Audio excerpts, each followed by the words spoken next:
Dahil walang down payment, may budget ka para mapaganda ang bahay mo. Gaya ng ganitong inspiration, 10,000 ang cash out, 'di ba? Wala nang ibang gastos. So mag-save up ka para 'pag na-turnover ang bahay, yung excess lot mo pwede mong pa-cover ng ganyan. Ito yung frontage natin, so malaki pa, 'di ba?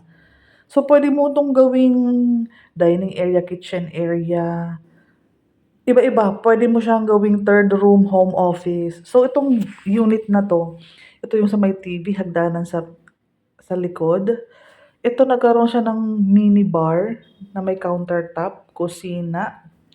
So ito, ayan, may mga cabinet na, may head over cabinet na din. Lalagyan ng fridge.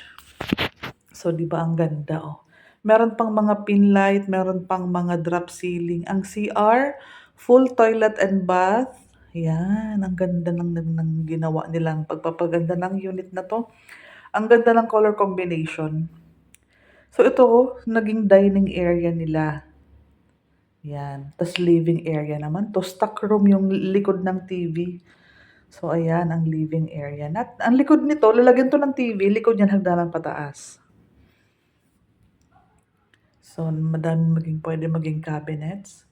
Yan, hagdanan pataas. May magandang chandelier. Kasi high ceiling kasi ito eh. So, standard size na 2 bedroom.